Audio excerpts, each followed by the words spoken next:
Vamos começar então falando dessa jovem, gente.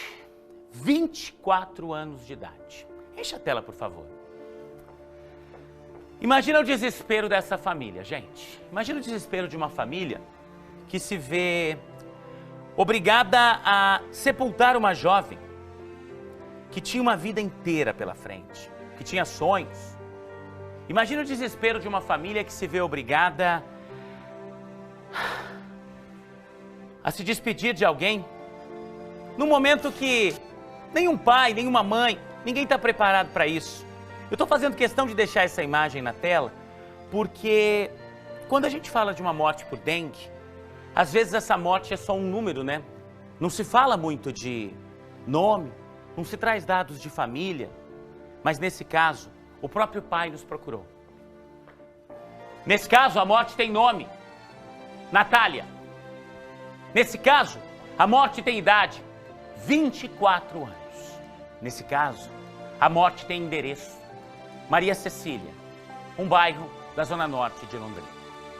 Quando eu disse aqui na abertura que essa jovem morreu depois de passar por um verdadeiro calvário, eu não estava exagerando.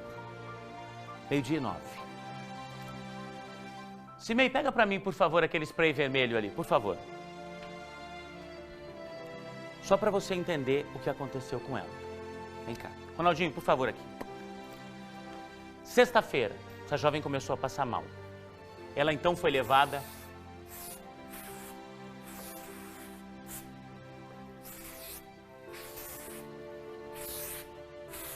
para UPA Sol. Sexta-feira. No sábado ela continua passando mal.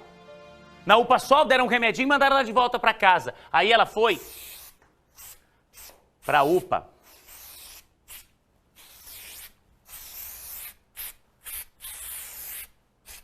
Do Sabará. Continuou passando mal, porque deram outro remedinho e mandaram ela para casa. O pai, desesperado no domingo, fez o quê? Levou ela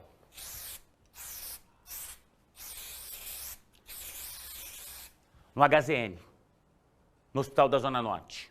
De novo, ela foi atendida. Só que o médico falou assim, é uma dorzinha no corpo, não é nada demais. E ela voltou para casa. Na segunda, ela reclamava de muitas dores e a família estava desesperada. O pai não podia suportar isso. Ele fez o quê? Lá mesmo no bairro. Levou ela para a UBS do Maria Cecília. Mesmo assim, sexta-feira na UPA Sol, sábado no Sabará, domingo no HZN, segunda na UBS do Maria Cecília. Mesmo assim, ela continuou passando mal. Sabe por quê? Porque também no Maria Cecília mandaram ela de volta para casa. O pai, ele é funcionário do HU. E ele disse, olha, se as unidades básicas de saúde, se as UPAs não estão atendendo a minha filha, se o HZN não atendeu, eu já sei o que eu vou fazer. Usando aí da influência, da amizade que ele tinha, e numa hora dessas para cuidar de uma filha, gente, o pai usa de todos os recursos. Ontem, ele ligou para o SAMU e pediu que a filha fosse levada. Perdão.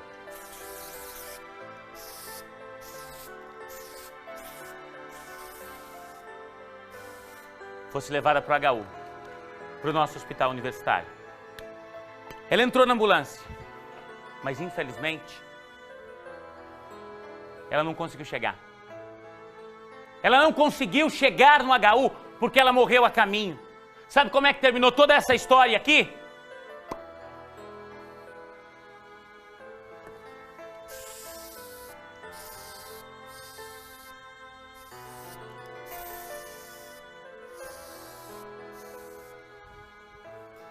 Assim, com uma cruz. Sabe como é que terminou toda essa história? Com a morte dessa jovem. Sabe como é que terminou toda essa história? Com mais uma família chorando a morte de alguém por dengue. Agora eu pergunto o seguinte para você, meu amigo, para você, minha amiga. Depois de alguém passar por todas essas possibilidades de detectar a dengue, numa cidade que vive uma epidemia da doença, com quase 6 mil casos. Não tem alguma coisa errada? Será mesmo que a nossa rede pública está preparada para atender alguém que tem dengue? Será mesmo que a nossa rede pública está preparada para evitar que mais gente morra? Será mesmo que não vai ter mais gente passando por todas essas unidades de saúde, por todos esses hospitais e, infelizmente, não conseguindo um atendimento decente, não conseguindo que a doença seja diagnosticada? Será mesmo que a gente vai ter que continuar lamentando mortes? 12h14. Reportagem completa a partir de agora. Você vai ver o desabafo, o desespero desse pai que, infelizmente, foi obrigado a enterrar a filha. No velório, parentes e amigos estavam inconformados com a morte de Natália. A jovem de 24 anos seria mais uma vítima da dengue em Londrina. O pai conta que os primeiros sintomas apareceram na última sexta-feira. Durante 5 dias, eles passaram por várias unidades de saúde, mas o pior aconteceu. Então, na sexta-feira ela teve febre, né, e dor no corpo. Aí ela procurou a unidade, a UPA lá do Jardim do Sol, né? Chegando lá, estava muita gente, demorou a atender, o atendimento, atenderam ela, né? Como tinha bastante gente, ela tem uma menina de 4 anos que estava com a bisavó dela, né? Ela resolveu vir embora, que tinha acho que 70 pessoas para fazer exame. E aí depois mais 4 horas para saber o resultado, né? E ela veio embora. E nisso deram para ela tomar soro caseiro e dipirona. Ela trouxe, tomou esse soro. No domingo, ela não se sentiu bem de novo. A pressão dela começou a baixar. Aí abaixava, dava aquele pico, abaixava, subia. Aí isso, 11 horas da noite, aí eu liguei para o SAMU. Achei que chamando o SAMU ia ter um atendimento melhor, né? Chamei o SAMU 11 horas da noite. A ambulância chegou 2h30 da madrugada. E na ambulância só veio o motorista, não tinha técnico de enfermagem, nada. Aí encaminharam a gente lá para a UPA do Sabará. Chegando na UPA do Sabará, na hora do atendimento, o médico que atendeu ela disse que era para ela parar de tomar o dipirona, né? Que ela estava com gastrite. Passou a receita desse remédio de gastrite e dispensou ela. Fez um eletro, não sei, que ela não me falou nada se fez o coleta de sangue, né? Mas o eletro foi feito. Isso no domingo. Na segunda-feira, ela continuou passando mal. Dessa vez a pressão dela baixou umas 3 vezes. Aí levei ela para o Zona Norte. No Zona Norte, aquela demora para fazer a triagem e tudo. Quando ela fez essa triagem, a pressão estava 11/8. A moça marcou no papel 11/8, levou para o médico. Passado mais um tempo, o médico chamou ela, falou, ó, seu caso não é o de urgência. Dispensou ela, fez um encaminhamento para ela ir ou na UPA na terça-feira ou no posto de saúde. Nessa terça-feira que ela foi de manhã no posto de saúde do Maria Cecília, ela passou mal. Aí a pressão dela quase zerou.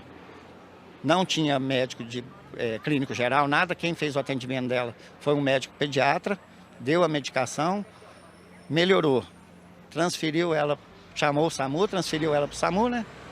Nesse trajeto do SAMU até o hospital universitário, ela teve uma convulsão.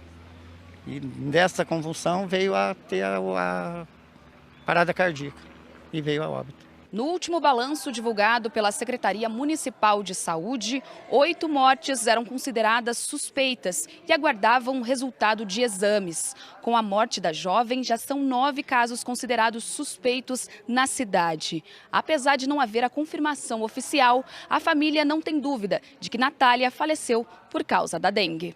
O pai ainda conta que ela já tinha sido diagnosticada com chikungunya em 2016. Sou leigo, né? Mas eu acho que quando pega o prontuário da pessoa ali no computador, deve constar ali, né? Que ela já teve chikungunya, né? Que eu acho que eles tinham que ver um modo diferente, né? Um atendimento diferente. Pelo que ela falou, da dor, né? Da febre, do vômito. Londrina vive uma epidemia da doença, com 5.786 casos confirmados até o último boletim. O pai de Natália disse que ela deixa uma filha de 4 anos e aproveita para alertar a população sobre o sofrimento que a dengue pode causar. Se a dengue está assim, é a população mesmo que está fazendo ela ficar desse jeito, né? Então, Então, se cada um, ó, o lixeiro passa 3 vezes na semana, né? Reciclado uma vez da semana. Por que jogar o lixo no quintal ou numa data vazia, né? Então é a própria população que está causando tudo isso aí que está acontecendo em Londrina. Você tem uma menina de 24 anos, você sair com ela 1 hora de casa, com ela falando, andando, e dali 1 hora você voltar com ela num caixão, não é fácil. É 24 anos de idade. Deixando uma menina de 4, não é fácil para um pai, não. Eu tenho certeza que se você pudesse agora, você estaria abraçando o seu Marcos e eu também, né? E eu tenho certeza que você fez isso, né, Laís? Até porque a gente aqui não faz aquele jornalismo que mantém distância das pessoas, tá? De verdade, não tem como não se compadecer de um drama como esse. Não tem como não se emocionar com uma história como essa. Porque podia estar acontecendo com gente da minha família, com gente da família da Laís. Na situação que a gente vive hoje, eu disse para você já, se a gente fizer um cálculo aí, nós temos mais de 5.700 casos de dengue e pouco mais de 550 mil habitantes em Londrina. Hoje, Laís, 1 a cada 100 moradores de Londrina tem dengue. Não é suspeita, não. Casos confirmados, 1 a cada 100 moradores. Por isso é importante você cuidar do seu quintal. Por isso é importante você combater o Aedes aegypti. Só que nesse caso, me desculpa, depois que a coisa se transforma na doença, é aí que a gente espera da saúde pública uma atenção adequada. Laís, e até agora, nem o pessoal da Secretaria de Estado, nem o pessoal da Secretaria Municipal da Saúde se manifestou, né?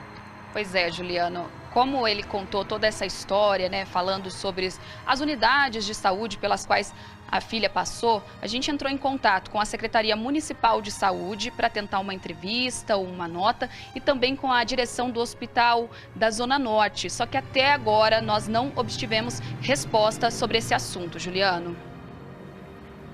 Laís, tem uma máxima que diz que filho feio não tem pai, né? Da mesma forma que a gente abriu espaço aqui, eu disse isso agora há pouco, tá? Da mesma forma que a gente abriu espaço aqui para as autoridades do município, para as autoridades do estado falarem. Quando elas queriam conclamar a população, e a gente tem feito isso também no combate à doença, a gente está no ar com uma série de reportagens falando dos cuidados que a gente deve ter com a dengue. A gente vai começar nos próximos dias uma campanha aqui que vai cada vez mais incentivar você, meu amigo, você, minha amiga, a limpar o seu quintal. Você vai poder receber uma recompensa por isso. Mas mais do que tudo isso, tá? Ter a tua família saudável, ter os teus amigos saudáveis, teus vizinhos saudáveis, essa já é a maior recompensa. Da mesma forma que a gente abriu espaço para falar do combate à doença, eu queria ter aqui agora comigo, ó, um de cada lado. Município, estado. Londrina, Paraná. Eu queria ter. Eu queria que eles ouvissem o relato desse pai, eu queria que eles vissem essa foto e me explicassem como é que alguém passa por 4 unidades de saúde, 2 UPAs, uma unidade básica, um hospital, e a caminho de um 5º, a caminho do HU, a pessoa morre dentro de uma ambulância. Será mesmo que essa morte não poderia ser evitada? Será mesmo que outras mortes não poderiam ser evitadas? Tem gente mandando mensagem aqui dizendo que em outros casos de morte, isso também aconteceu. Você de verdade acredita que a rede pública de saúde de Londrina está preparada para atender quem tem dengue?